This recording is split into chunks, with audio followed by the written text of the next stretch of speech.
background on these challenges, let's watch this short video.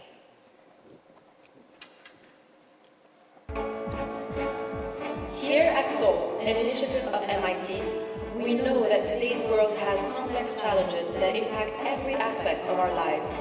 Whether it is climate change or access to quality healthcare, education, and jobs, we need to think differently to find solutions. SOL is crowd-solving massive global problems through open innovation. We are inviting you to submit your solution to solve these global challenges. More than half of the world's population does not have regular access to essential health services, and more than 50 million people a year still die of preventable and treatable conditions. For millions across the globe, a sick family member who requires significant medical care means being pushed into poverty and debt. SOL is asking, how can communities invest in frontline health workers and essential health services to improve their access to effective and affordable care? Education remains the most important investment a community can make to strengthen its economy and reduce inequality. However, 61 million children do not have access to primary education, and less than 10% of the world's population hold college degrees. As technology continues to transform the economy, people of all ages require new skills to prepare them for the future, and teachers and educators are essential to that transition. Yet, educators are too often undervalued, inadequately trained, and poorly supported. We are searching for innovative solutions that support teachers and educators to better provide accessible, personalized, and creative learning experiences for all. Whether by machines or by algorithms, how we work in the future will be transformed. These transformations will continue to displace many workers in their wake, from sandstone factory floors to the high-rises of New York City, eliminating jobs, squeezing wages, and requiring workers to learn new skills or move to new places. But these transformations will also create other jobs and entire new industries that we have yet to imagine. SOL is seeking solutions that answer, how can those left behind by the technology-driven transformations of work create meaningful and prosperous livelihoods for themselves? 30% of the global population lives near coasts, ranging from massive cities to small islands, and 90% of global trade moves through these coasts. The effects of climate change, including sea level rise, stronger storms, and global warming, are negatively impacting people's livelihoods. SOL is asking you to submit solutions that answer the question, how can coastal communities mitigate and adapt to climate change while developing and prospering? Do you have a solution that can address these challenges? SOL is calling on you. Our open innovation platform will give you the opportunity to submit your solution, form teams, and receive feedback on your game-changing ideas. If you are selected as a solver, you will join the SOL community, a global network of corporations, foundations, investors, government and academic leaders that can provide resources, including funding, to help accelerate your work. Join the movement by submitting your solution today at sol.mit.edu.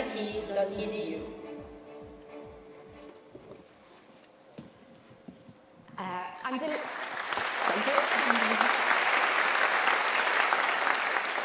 delighted to say that we're bringing together a group of amazing leaders from the public, private, non-profit, and academic sectors to act as leadership groups for each of these new challenges. These leaders will help advise and promote the challenges and also select the best solutions to become solver teams. We have representatives from MIT, of course, General Motors, the Rockefeller Foundation, the McGovern Foundation, HP, PepsiCo, the Ford Foundation, and you can see all of these on our website. In addition, I'm delighted to announce that several prominent leaders have agreed to chair these challenge leadership groups. These are Jim Kim, the president of the World Bank for the Work of the Future Challenge. Peter Sands, yeah, you can cheer. Peter Sands, the executive director of the Global Fund. And Ngozi Okonjo-Iweala for the Front Lines of Health Challenge. There was over 600 $650,000 of prize funding available for this new cycle of challenges, and we thank General Motors and the Patrick J. McGovern Foundation for part of this, as well as additional in-kind resources. And being a solver is much more about money. It's about connecting with our Solve members and partners and to the MIT community to find the resources you need to help accelerate your work. Whether it's the challenge of climate change or ensuring all have access to affordable quality education and healthcare, MIT has done a great deal and will do even more still. But MIT does not have all the answers, and we're looking for innovators and entrepreneurs to bring great ideas to the table, whether they have an MIT ID card or not. This is what open innovation is all about, and this is where you all come in. We want your solutions. Please share these challenges with your networks, and please apply yourself. And you can also support applicants by joining onto their teams, commenting, voting, becoming a mentor, or donating funds. So please get in touch if you can help. So come solve with us. And now, I'd like to introduce Raphael Ruff, the president of MIT.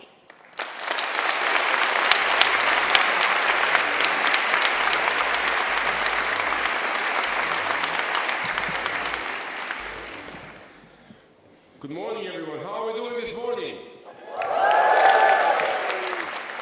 I would like it to sound more exciting. We have a Prime Minister coming. How are we doing this morning? Thank you all for the introduction and truly for developing these inspiring new Solve challenges and for orchestrating this week's terrific event for Solve at MIT. So indeed, I have the great privilege of introducing two remarkable people this morning. As you know, one of them is the Right Honourable Justin Trudeau, the new third Prime Minister of Canada.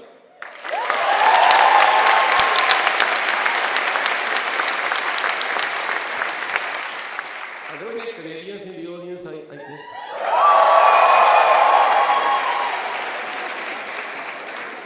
But let me begin with a speaker from MIT. To welcome the Prime Minister this morning, and to moderate the Q&A with all of you, we have chosen someone very special, Professor Daniel Wood of MIT's Media Lab.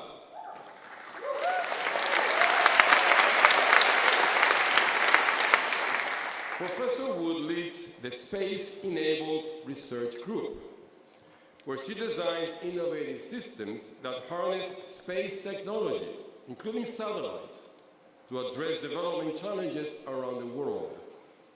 Incidentally, Professor Wood belongs to a very small group of very special people, those who have earned 4 degrees from MIT. Daniel, in a moment, I'll ask you to come on stage with the Prime Minister, but before, I'll offer a few words to welcome our guest of honor. Since taking office in 2015, Prime Minister Trudeau has built a reputation as a practical optimist. He has worked to foster prosperity that benefits everyone by investing in science and promoting an innovation-based economy. In fact, he described this plan in an op-ed in yesterday's Boston Globe. A champion of Canada's diversity, the Prime Minister has worked to find a path to reconciliation with the nation's Indigenous peoples, and he has been famously welcoming to refugees. At home and on the global stage, he's a passionate advocate for fighting climate change, and is leading a thoughtful transition away from fossil fuels. And as the person who appointed Canada's first gender-balanced cabinet,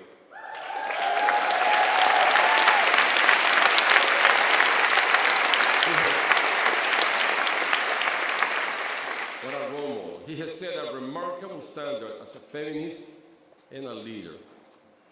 For all these reasons and more, we're absolutely delighted to have him with us today. Now, I believe that this is the Prime Minister's first visit to Cambridge.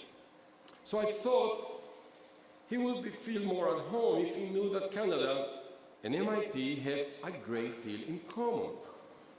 For instance, Canada and MIT are both known for having a long, friendly rivalry with a slightly more famous neighbor.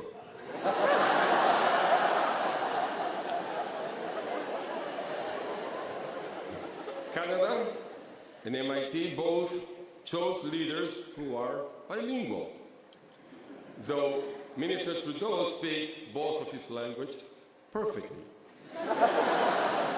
I speak both of mine with an accent.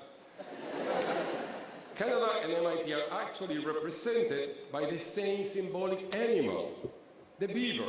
I'm wearing it today on my tie for the occasion.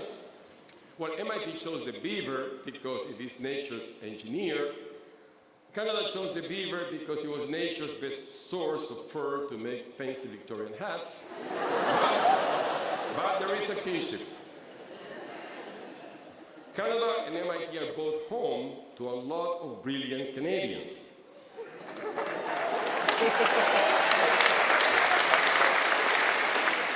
In our case, 261 students, 154 staff, 29 faculty members, and I'm certain all of them are here today. And of course, Canada and MIT are both famous for their winter sports. You have hockey, we have math.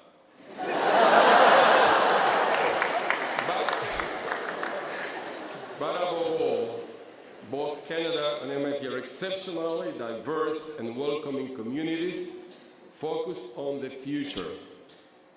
And those characteristics also apply to Solve.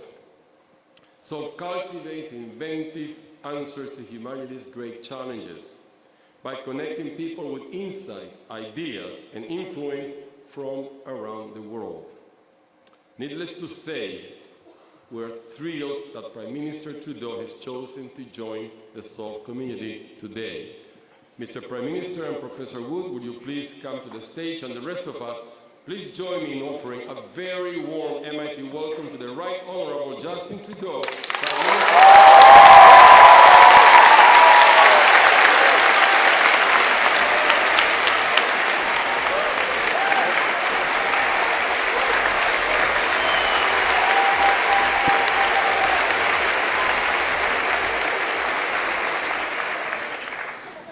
Good morning. Good morning, Danielle. And good morning to all of you. And welcome. We are so excited to be with you today, and I believe you want to give us a few opening comments.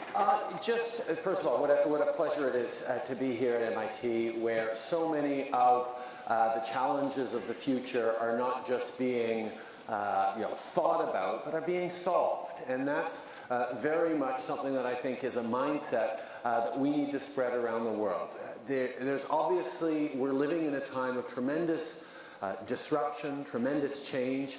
And when you think about it, the change paradox is that the pace of change has never been so fast, and yet it'll never be this slow again. We are accelerating in the challenges that are coming at us. And we as a species, as civilizations, as individuals, have to try and figure out how to deal with it. And the choice that we face collectively is either we are afraid of that change and we cling to the way things used to be and get nostalgic and anchored in the status quo and try and hold off as long as we can, or else we decide to shape the change. We decide to say, okay, the world is changing, let's figure out what it looks like, let's shape it, let's lead that future. And that's very much what's happening here at MIT and in extraordinary institutions like it around the country, around the world. But that's also very much the mindset we're taking in Canada. We realize that the pace of change means workplaces are going to get disrupted, supply chains, relationships, jobs, career paths, lifestyles. There's going to be tremendous shifts in the coming years. And the choice we've made collectively as a country is to say, okay, let's be part of it. Let's not shy away from it. And It's a deliberate choice, but it's also not an easy choice, because when people are anxious, when people are worried about their future and even more about their kids' future and about whether or not that idea of progress that has the next generation automatically doing better than the previous generation, well, there's a sense that that might not hold now the way it used to. So that anxiety can lead to polarization. It can lead to closing in or being fearful of the world. And what we're choosing in Canada is to instead say, okay, let's focus on how we allay that anxiety, how we give confidence to people in the future, and that means moving forward boldly. We've been investing massively in AI, as we did quietly over the past decades through the latest AI winter, where researchers, particularly Jeffrey Hinton in Toronto, Yoshua Bengio in Montreal, and Rich Coleman in Edmonton, have been pushing through and have created and provided the underpinnings of what modern AI is right now. And that happened in Canada. So we're pouring our energies and efforts into that, because we know that not only creating stronger AI is going to be important for Canada's success and for the world's success, but shaping what parameters exist around that AI, what rules are in place, and what principles guide our thinking and our actions on that area, in the coming decades, is something that I think Canada has a sense of responsibility and a sense of capacity to try and reflect on and talk about with all sorts of other people. So the way we're looking into the future is with confidence, with understanding that diversity is and should always be a source of strength, not a source of weakness. Again, it's a little more difficult at first to work alongside or engage with someone who doesn't have the same backstory or perspective that you do. But all of you who know, when you're working in small groups, when you're trying to get creative and solve new problems, having someone with a different perspective, with a different story, working alongside you to try and solve it, allows you to see around those corners even quicker and come up with better solutions. So our focus on bringing together diversity of points of view, diversity from around the world, and also ensuring that through our education systems, through our support of entrepreneurs, through our organizations and businesses, we always make sure that there is room for everyone. And that means, of course, being a proud feminist, including women in our paths to success. Because when you have the full range of people involved, we're going to get better solutions. But it also means including marginalized communities and vulnerable communities and making sure there are pathways for everyone to input and participate in solving these challenges that we're facing. So that's a little bit about the mindset and mentality that Canada has as we face these times of change. And I know from having had conversations with Danielle, the president, with a range of folks here at MIT, that that's very much the mindset that you're bringing to this, this world that we are busy creating together. And that's why I'm really, really excited for this opportunity to be with you here today, to talk a bit about Canada, but mostly to hear from you about what you're questioning about, where your questions are, where your thinking is, and to have a great conversation with Danielle. So thank you so much for inviting me here to the Solve Conference. It's really exciting to be here.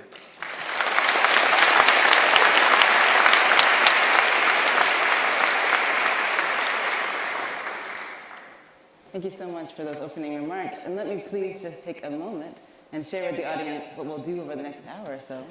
We have time first for a dialogue. I have some exciting and challenging questions for you over the next few minutes. And I, of course, invite the audience to think about questions you would like to ask. Later, I'll invite you to take questions that you can raise your hand, and we have several women in the audience who will bring a mic to you, so we'll take time to give each other a chance to share. So be thinking about your questions over the next few minutes.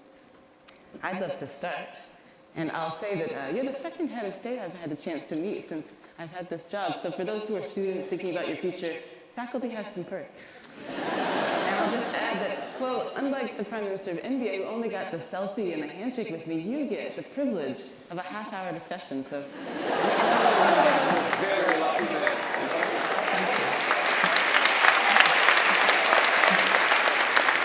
Any day I'm luckier than India is a good day. I want to start right off with some personal reflection. I wonder if there's a story you're willing to share with us from your childhood. In particular, I'd like to ask, was there a time when you were a child that you started to understand that people who were different from you had equal value to you? That even though they may come from a different background, have a different kind of home or family, that they were worth fighting for as a leader?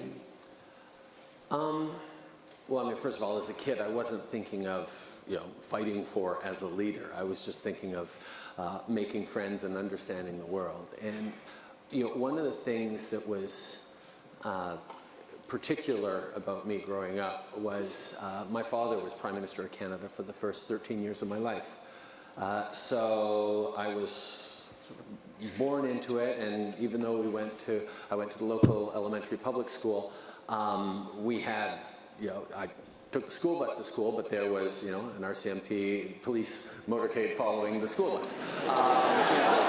And I remember at one point, one of my best friends was a kid named Mark, and I didn't know much about his backstory. I mean, I lived in a house, the official residence of the Prime Minister when I was growing up has 13 bathrooms in it, so it's not exactly a starter home.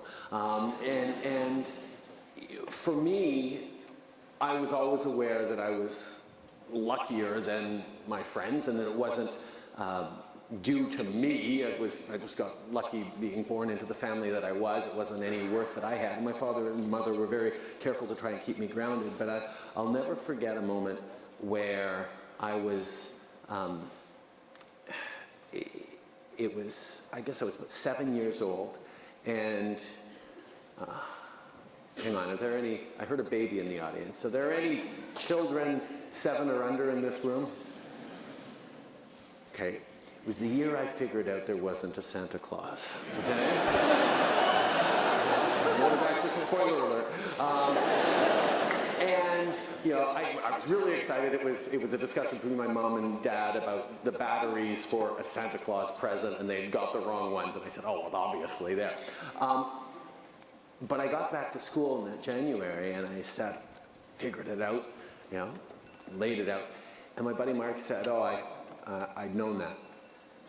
And I said, yeah, sure you knew that. Well, if you'd known, you would have told me. No, I didn't want to ruin it for anyone else. I said, well, how did you know? And I knew he lived with his mom, but I didn't know much about that. He goes, well, my mom explained to me that she couldn't afford to get 2 presents for me. She told me there was no Santa Claus. And it hit me like a ton of bricks. That, as a Prime Minister's son, I got presents from like ambassadors I'd never met, and piles of presents, and this idea that my friend who I played with every day, who I knew just had such a different experience from me, was really a wake-up call, not to feel guilty about the luck I'd have, but to say, okay, for some reason the universe has given you opportunities that must come with a responsibility, and that sense of trying to do right by the opportunities that I've been given, that we've all been given, but you've all certainly been given by being here at MIT. That was one of the driving things that made me understand that there is a responsibility for those of us who have succeeded, or those of us who have opportunities, to think about using those opportunities in service of the world around us, to try and make it a better place and help those who haven't had those opportunities. And that diversity of stories that I then collected throughout my life in traveling and getting to know people from all sorts of different backgrounds, meeting Canadians in every corner of the country and people around the world, has continued to impress on me the fact that there is so much value in learning and understanding anyone you speak with and meet, because everyone has a new and different perspective to bring to bear on your own story and on the story we're building together. Thank you. Appreciate that. Let's think about leadership. I'll share that my own personal understanding of what makes a good leader includes casting a vision by speaking the truth of what's happening currently, as well as the truth of what you'd like to see in the future. It also includes a lot of listening. I know you spent a lot of time listening to people across the country and the world. And it includes making really challenging decisions, but in a way it's very inclusive and allows people on your team to give opportunities and to give input. Can you reflect on your own definition of leadership? I think there's a tendency to think of leadership and relate it to sort of the authority and being the strongest person around, or being the person who, tells everyone else what to do. I don't see, and certainly there's context in which that kind of leadership has its place, or certainly had its place in the past. But I think that leadership has become much more about gathering people around a common cause, or a common idea, or a common theme, and empowering them to achieve their potentials and do their very best to contribute to it. And the difference in leadership today from what it used to be is leadership used to be, and I said a few words about this a couple of days ago as I've been thinking about it, leadership used to be very tribal. If you were the leader, it was because you were considered the best or the strongest or the rightest representative of your tribe, whatever that tribe is, socioeconomic grouping, ethnic grouping, religious grouping, or grouping of a democracy, of like-minded people, whatever it was, you were the best representative, and that made you the leader, the boss.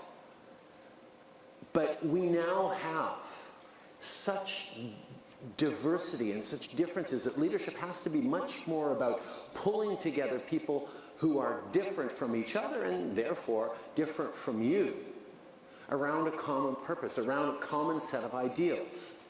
And I encountered that sort of early on in politics, where people gather around politicians as sort of volunteers, and they want to sort of help out and go knock doors and sign up new members. And in the beginning of politics, that was very much what it was all about for me.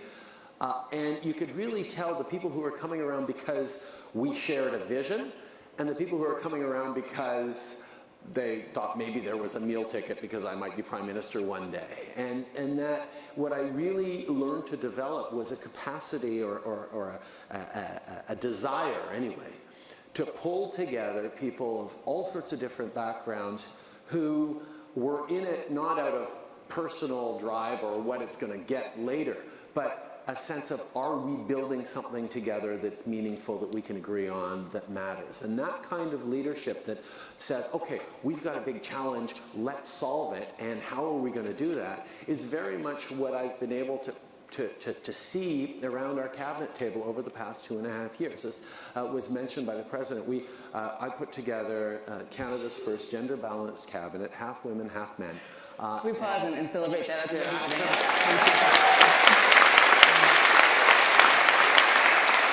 But there's also, much greater diversity in that in terms of ethnic background, but also in terms of stories. I mean, we have, people who've, run, multi-million-dollar companies, but we've also had folks who've run, shelters for homeless people.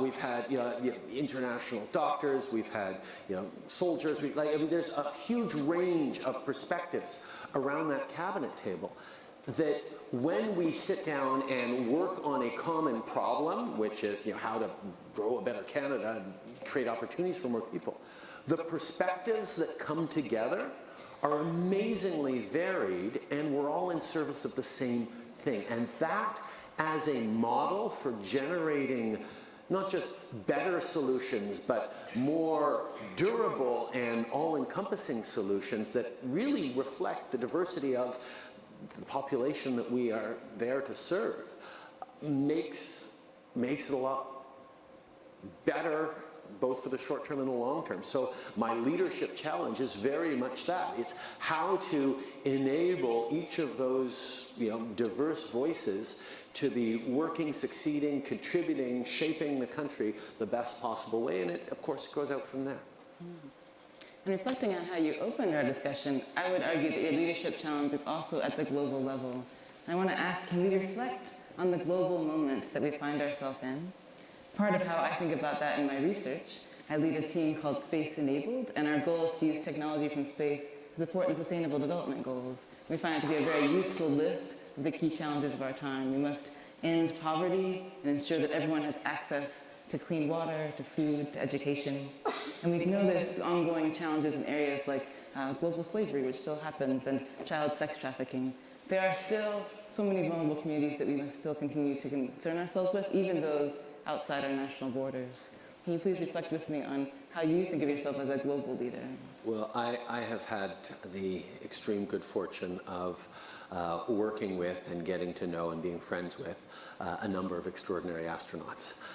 And one of the things that happens when people go to, our Minister of Transport was Canada's first astronaut, Mark Garneau. Our current Governor General, who is the Queen's representative in Canada, is Julie Payette, an extraordinary astronaut. So one of the things that any astronaut you talk to talks about when they talk about the Earth seen from space is there are no borders.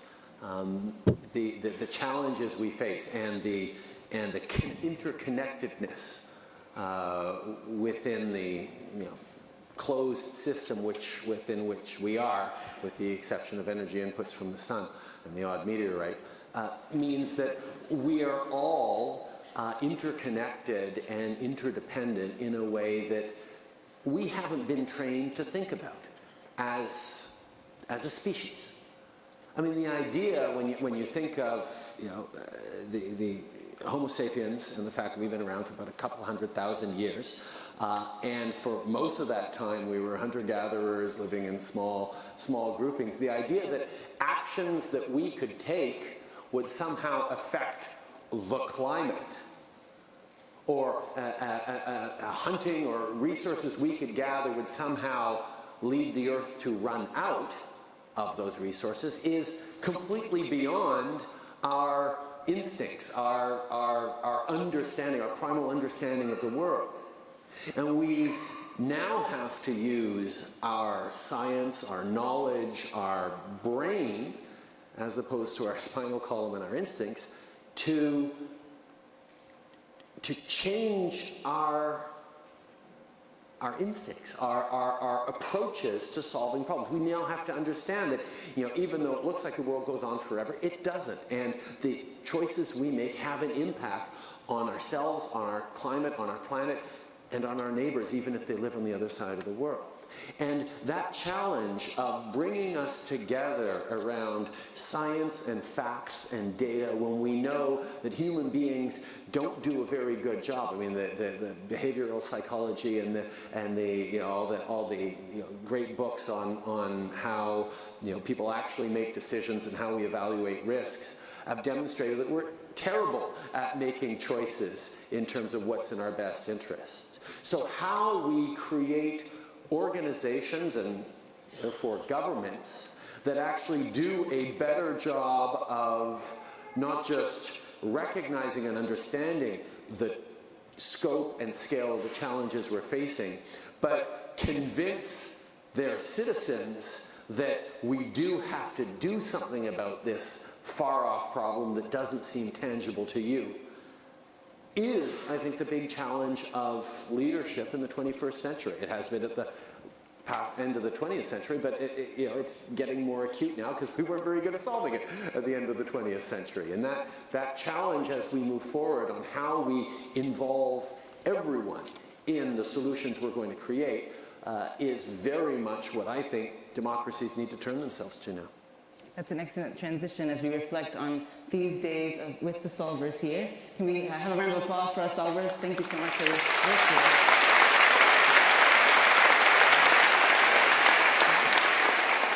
here. As you know, we've been celebrating the excellent ideas from people around the world who responded to the call for challenges put forth by the SOLVE team. So some people here have already spent time applying their idea in our SOLVE community, and some are preparing to respond to our next cycle of challenges.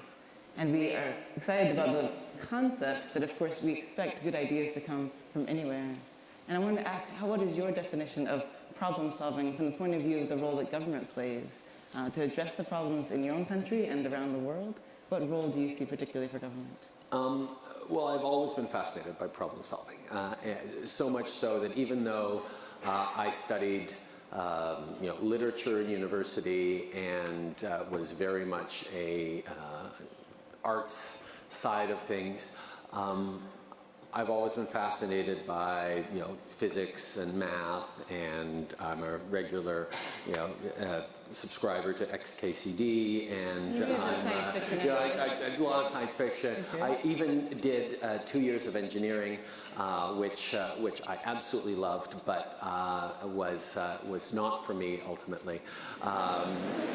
Matrix math was just a little further than I wanted to dig into. In a way that you need to learn. No. Actually, I loved it, and what I loved the most about it was that aspect of problem solving. I mean, coming at it as problems as an engineer. My grandfather was an engineer, and his approach and the figuring things out for me has always been one of my great passions. So I think as we look at the challenges we're facing, I'm really a fan of the grand challenges approach that MIT is so good at, and so much so we've brought in a Smart Cities Challenge that was very much based on something that was done here in the United States, where we're trying to challenge our cities to step up and innovate and become smarter through a big contest.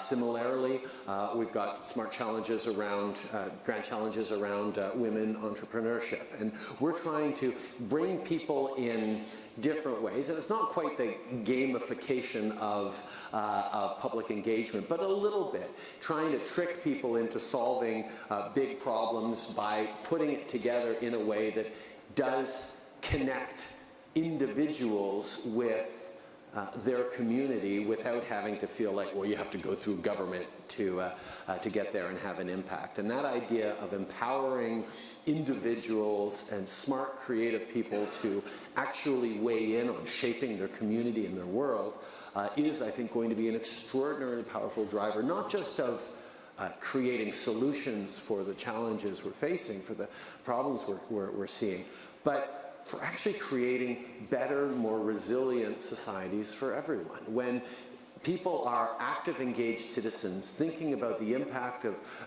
their choices, their challenges, their solutions on their neighborhood, their community, their city, their state, their country, their world, suddenly we start to see a different kind of world where people do take a sense of ownership and engagement over the big picture and not just their tiny, discrete, gated corner of it. And I think that's really where folding everyone in new and interesting ways to our common problems is going to be an essential path forward. And that's why I'm so glad to be here at Solve MIT.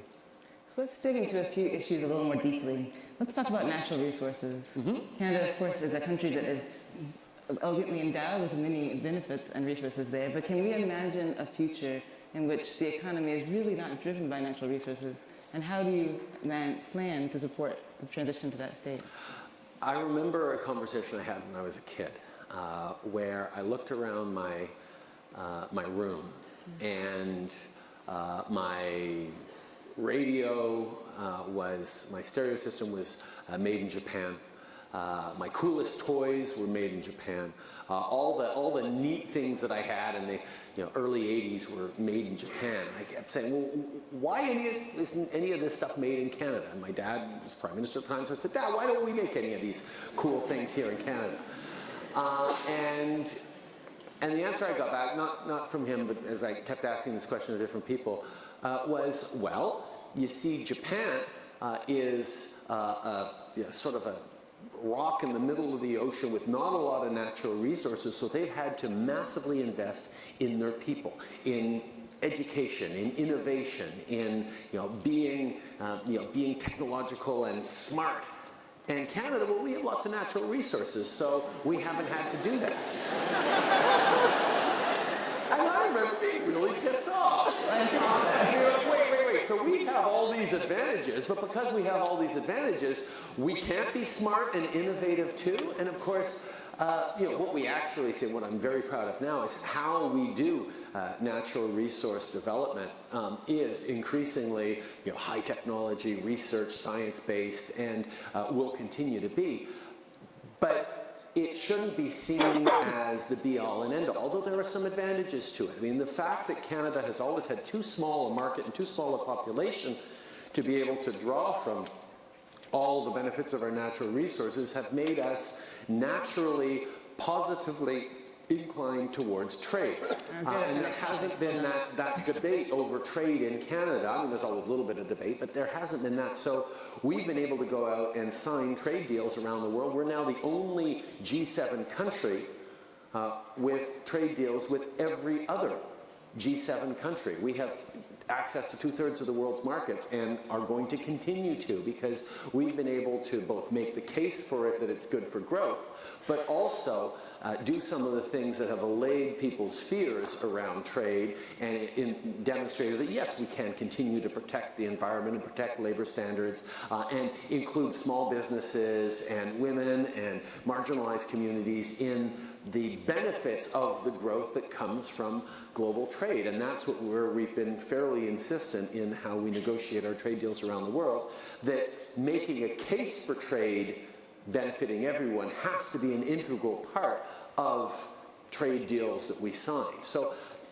that perspective that comes in large cases from having lots of fish and yes, furs, as the president mentioned, has led us to a place where we know that trade matters, but now the investments we're making in education, in skills training, the fact that we have more STEM graduates in our largest province of Ontario, population about 13 million people, than they do in California, which has about the population of all of Canada.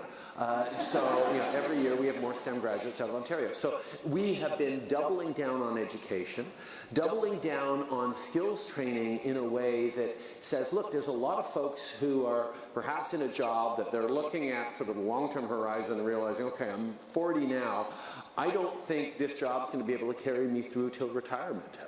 The pace of change is too fast. I need to find a different career, and I don't know how to do that. Well, we've actually put in deliberately significant supports for people going back to school, even if they have a family, even if they have another job, all those things to try and make sure that people are getting the tools they need, largely STEM programming, technological training, and skills development, so that they can get those new jobs. So that reassurance and that investment in our people is really at the center of what we're doing. But we'll continue to draw on our natural resources as well. Let's go deeper on the point of trade to say it's not just a question of how you create opportunities within your own country, but it affects also the global supply chain. I've been reflecting lately on the way that large companies and countries, as they create trade deals, are partly influencing the lives of farmers and people in many parts of the value chain around the world. And we want to consider how there can be both fair labor practices as well as environmental sustainability through actually trade negotiations. And how do you approach that? Obviously, you want to be careful around the world to not be overly prescriptive or normative around your expectations of the world. As we engage with different countries around the world, if we try and say, oh, well, you can't do this, you can't do that, they'll say, well, listen, you did that for decades, for a century, and now you're saying we can't do that, even though you did it for 100 years and now you're at a different point.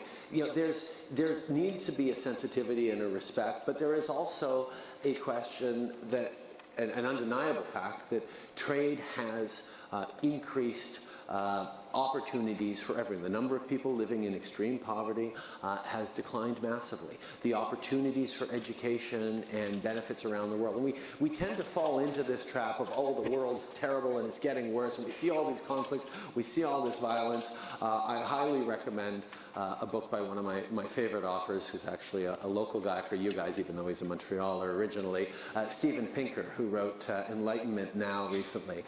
And he's made a very, very cogent argument for how we need to understand that, yes, the world is getting better, and we should not be complacent about it, but we shouldn't be sort of so down on ourselves and so prone to thinking the worst of ourselves and our mechanisms and the challenges we're facing, but be clear-eyed about how we can use things like trade and international development dollars and science and knowledge to actually improve outcomes for everyone around the world. And that sense of responsibility, particularly for Canada, comes in as we look at, we're hosting the G7 meeting in a number of weeks. We're the president of the G7 Economic Forum this year.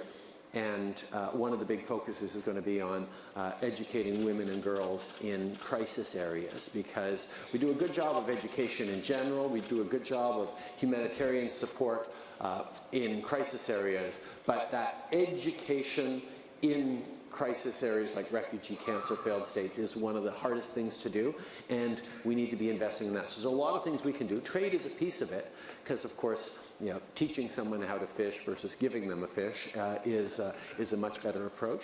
Or asking them how they already fish, because a lot of them already know, actually. There we go. Traditional knowledge and indigenous understanding is a huge part of it as well. And I know that you have a great focus on it as well in your work. We have come to the time where we want to invite members from the audience to ask questions as well. So thank you. I already see the hands raising. And ask your patience. We're going to work together and invite people. You, sir, in the white sweatshirt there. Yes, please wait for the microphone. Yep, you stand up, and we'll get a mic to you. Thank you. The mic will allow us to let the online audience hear the questions as well. Of course. Thank you so much. Hi. I'm Brandon. I work at MIT in a federally funded research and defense center. My question is about populism. So you had mentioned that Canada's approach is very forward-looking in terms of all the technological changes, but around the world I think we've seen an increase in the amount of resentment, and that has led in many instances to cases of populist governments. Is Canada also vulnerable to this kind of backsliding? If not, what makes Canada different? And if so, what are you doing to prevent that? Thanks. Great question. Canada is not immune to that. A great example is around immigration. We have many of the same kinds of debates and concerns that exist elsewhere around the world around immigration, and there are fears and concerns highlighted. We are just at this point managing, and I consider one of my most important responsibilities as a leader is to protect this extraordinary advantage, extraordinary element or gift that we have in Canada of being positively inclined towards immigration and refugees. And it comes from a very strong place of the fact that we know that waves of people coming to Canada as they came to North America and elsewhere around the world have contributed tremendously to our success.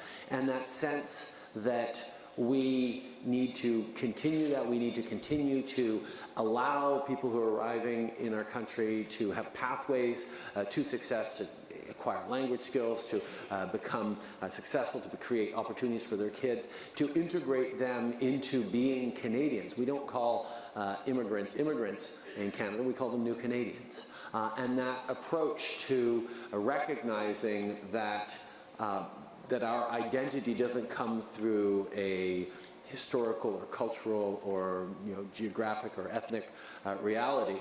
It comes from a shared set of values that we aspire to and define ourselves through. That leaves an openness that is very positive. But at the same time, the anxieties that we see around the world about, oh, are we going to have a good future? Are our kids going to have a good future? You know, is success and is change passing us by? Are we going to end up worse off? Are things that we have to address. And the way we've been able to do that so far in Canada has been by saying and insisting that, look, we can solve our problems better if we pull together than if we try and point fingers and lay blame. And that was the nature of the election campaign 2.5 years ago, where the campaign we had featured a party that was very much pushing Islamophobia around the edges, intolerance, some challenges around that trend of populism that we've sometimes seen. And we chose to make a very strong, positive, non-personal attack-based, inclusive, we can do this. We have faced down bigger problems than these problems we're facing before and succeeded, and we're going to succeed this one, but only if we pull together and only if we stay true to who we are. And when you make that pitch well, when you treat citizens like intelligent adults, and not easy people you can push around on emotions to our basest instincts, citizens respond. I mean, I was trained as a teacher. I was a high school teacher for many years, and I'm a big fan of a study that was done at one point where two classes that were pretty much even in their distribution and their abilities were given to two different teachers. One teacher was told, you've got the brainiacs, these kids are going to end up at MIT, these are all the smartest kids in the class, in the school, and the other ones, these are the slow kids, you have to be patient with them, just try and get them through. The kids, of course, were exactly the same, but by the end of the first year, the smart kids were smarter and performing better on tests, and the kids who were supposedly slow were actually becoming slower. So people will rise to the level of your expectations. But in parenthesis, what a horribly immoral test, and now you can never do that again. But you can't do experiments like that. But the lesson of trusting in citizens and trusting them to rise to the level that you engage with them is something that we really tried and succeeded at doing in our election campaign, and Canada is not some magical place where everything works and everyone's nice to each other all the time, although we will say sorry if you bump into us.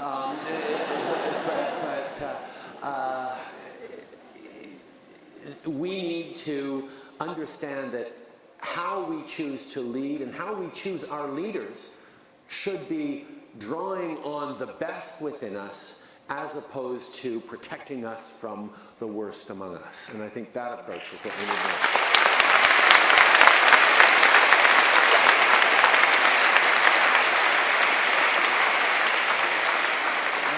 Question from over here.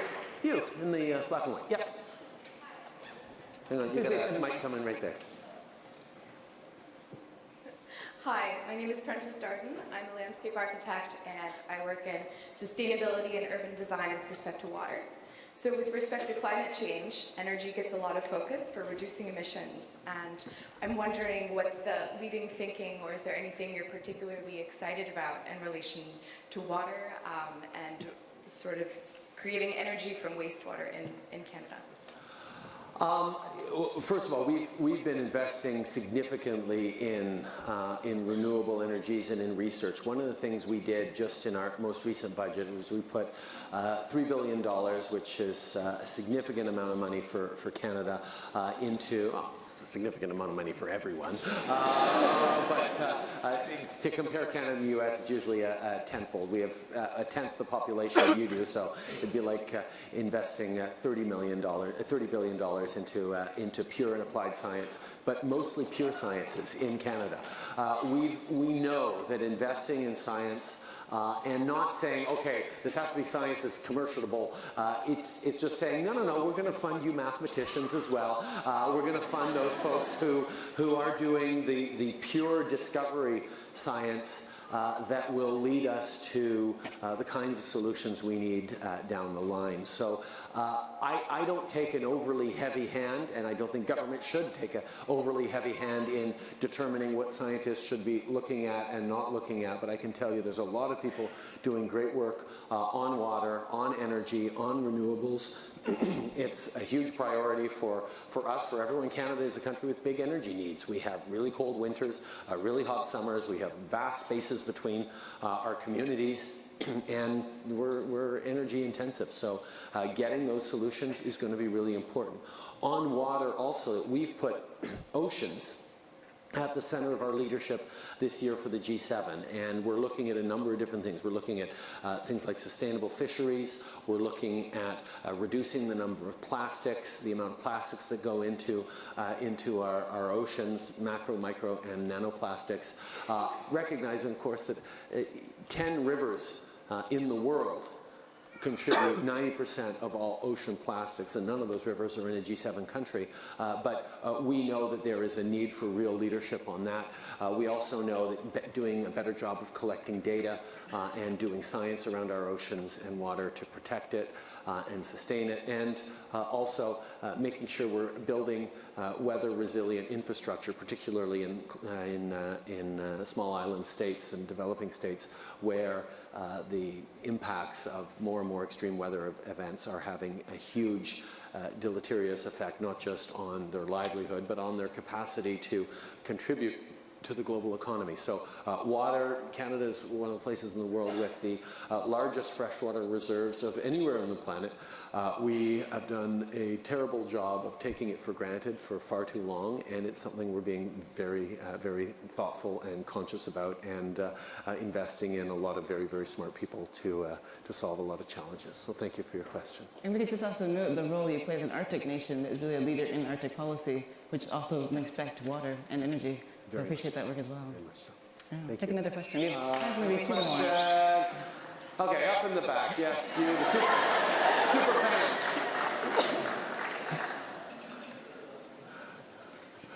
Thank you, Prime Minister Trudeau. I'm currently a Saul Fellow through the Ochetisha Going Fellowship with MIT. There's 6 of us fellows up here today from South Dakota. Tribal reservations. And so my question is actually that of tribal community development.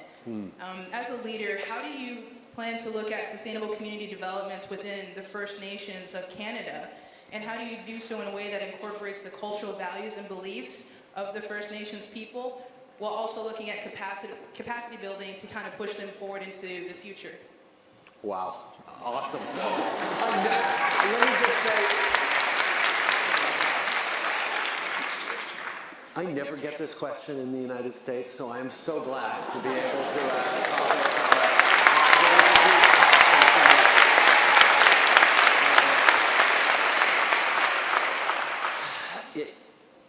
Canada has a reputation as, one of the global good guys. I mean, we're always out there, telling people you can do better, we can be nice to each other, we can solve this conflict, you should, do this, and because of that, we've been fairly complacent around some of our own challenges. But in the last election, Canadians were very, very clear during the campaign with me and with all parties that they needed us to actually make real steps towards reconciliation with Indigenous peoples in our country. We have systemically and deliberately over the course of generations and indeed centuries oppressed, marginalized, ignored, and otherwise tried to assimilate Indigenous peoples in our country. And it has been and continues to be a tremendous shame. There are people living across Canada who don't have access to drinking water, who don't have basic education. There's tuberculosis epidemics going on in different parts of Canada in our native communities. And it is time we actually grounded a relationship built in respect and partnership and recognition of fundamental rights that came with the original treaties, the spirit and intent of the original agreements when settlers came to this flourishing and occupied land and said, okay, we're going to build our city in this corner of your land, but we will continue to support and work and partner and respect you as stewards of the land. And then, of course, as soon as the cities started to get built and resources started to be found, Indigenous communities were more and more marginalized. Very similar story to what happened in the United States as well. We are now at a point where it is untenable from a moral, but also from a practical and an economic perspective. We cannot continue to be a successful country unless everyone has paths to success. And there's a lot of work to do within our Indigenous communities. One of the challenges we've taken on is ending all boil water advisories across Canada. I mean, Canada, as I said, country with the most drinking water of any country in the world, and we have our Indigenous communities who can't drink the water in their taps.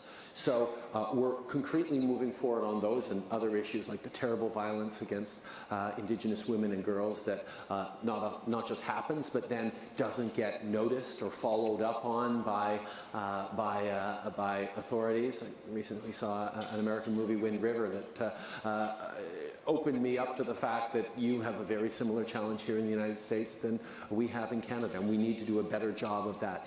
But the big thing is, of course, creating opportunity, building better schools, building self-government and an ability to deliver one's own services and share traditional and Indigenous knowledges in a way that values and supports and cherishes the identity that has been the identities that have been tried to be assimilated over so many years by settlers. So what we are embarking on now is a lot of capacity building, because no matter how well-meaning the solution could come out of the federal government, this is what you guys need, we're going to build you a new school here. The solutions, by definition, can't come from the federal government, need to come from the communities. But at the same time, and there's obviously a wide range of challenges within those communities. Some are doing great, some are a long way from doing great. If we show up and say, okay, what do you need? Some communities say, okay, we have this plan for this youth center and this plan for the medical center. Great, let's work on it together. Others say, oh, we've never been asked what it is that we need. We don't even know how to begin to answer that question. So a lot of it is partnership, capacity building, working with them, empowering them to determine what their path is, looking at some of their neighbors and friends are doing, and it's a long path towards true reconciliation. But quite frankly, it's something that is absolutely essential to us as a country and to us as individuals, to make sure that respect for the people who've lived on this land for millennia, and quite frankly, figured out how to be long-term, responsible, sustainable, open to diversity. I mean, all those things that we're struggling with now, many of them had solutions millennia ago that we tried to erase and now need to be valuing, drawing back, and celebrating. So it's a long path, but it's one that Canadians are very, very passionate about. And I thank you very much, not just for your words, your activism, but also for giving me the opportunity to share a bit of our perspective.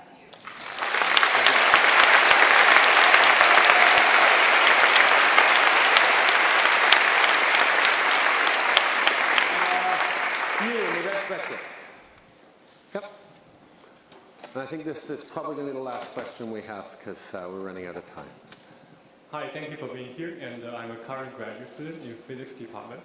And reflecting a theme that is discussed previously with other speakers, I was wondering whether you have a moment where you believe something is really true, but everyone around you thinks it is a totally bad idea, and you have a framework to deal with this kind of difficult situation. Thank you.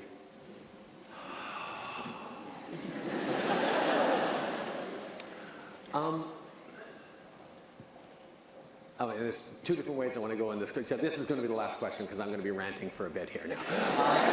There's two pieces of it. First of all, I really believe that in democracies, citizens have become very smart consumers of politics. And they know that politicians are, gonna, focus group the hell out of any given question and try and figure out what people want to hear, and then stand up and tell them what it is they want to hear. And that's sort of one of the things that has led to tremendous cynicism in politics.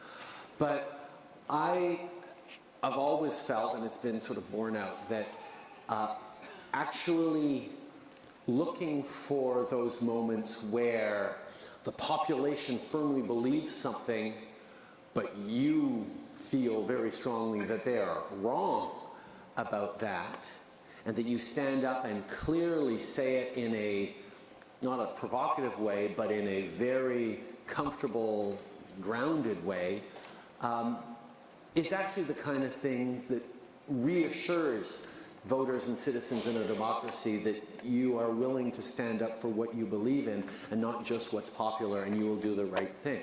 And one of the key examples was an issue that came up in the last election campaign where the government of the day that I ended up defeating had proposed, they had proposed that we take away the citizenship of any one in Canada who is convicted of an act of war or of a terrorist act against Canada. Now that's the kind of thing you'd say, well, duh. If you're going to commit an act of war or a terrorist attack against our country, you just pretty much voided your Canadian citizenship, or you should have. The problem with that is that you, by definition, can't take the citizenship away from anyone who doesn't have any other citizenship. Someone who was born in Canada and who goes back 10 generations, no matter what you do, you can't take away their citizenship. So it would actually only apply to naturalized Canadians or Canadians whose parents were born elsewhere. So what it actually did was lead to this idea that there are two tiers of citizenship. That citizenship, even if you became a Canadian, it was always going to be conditional on good behavior. Now that is very clear once you explain it that way. But standing on stage in a debate and having to say, no, I think someone convicted of terrorism should be able to keep their Canadian citizenship is not really a popular argument to make, particularly in a time of fear and anxiety around terrorism, around violence in the world. But being able to stand up for a fundamental conviction and saying, by the way, well, no, the place for a terrorist isn't on a plane back to Syria. A place for a terrorist is in jail for the rest of their life, is one of the counter-arguments for it.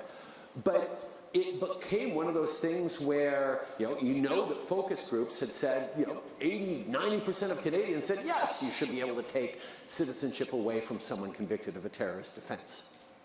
But actually being able to stand up and say, no, that's actually wrong, and people are wrong when they think that that's the right solution, can be reassuring for citizens, even if they still disagree with me on that, that if I'm willing to stand up on such an unpopular issue that they disagree with, they'll know that on the things that we do agree with, I'm always also going to stand up as firmly and responsibly and logically for what I do believe in and what we do share. And that's really, really important.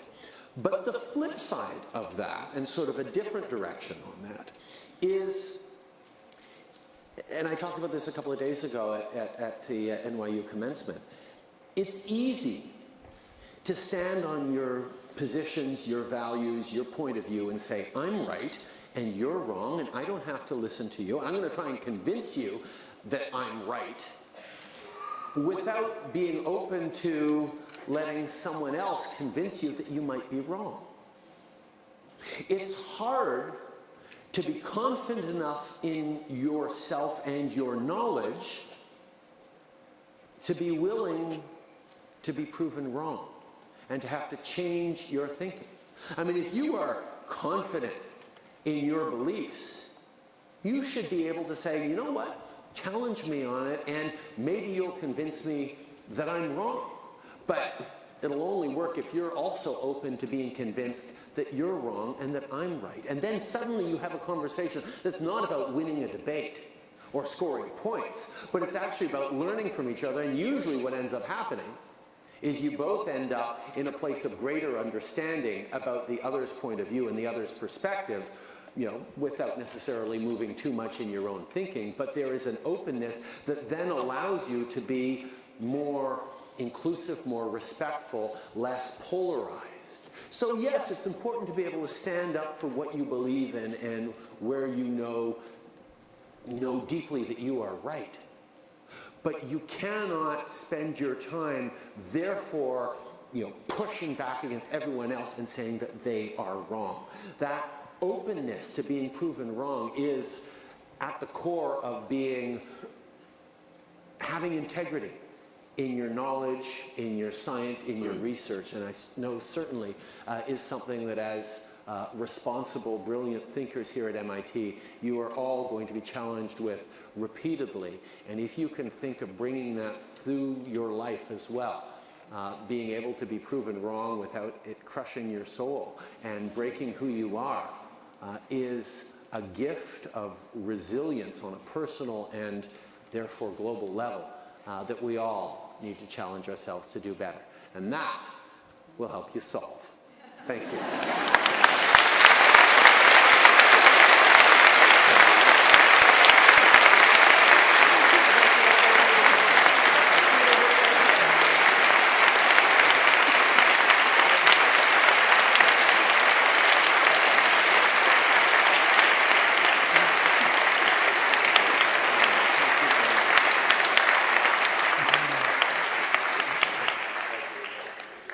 No, I'll close it on that. Drop the mic and walk out. Thank you very much,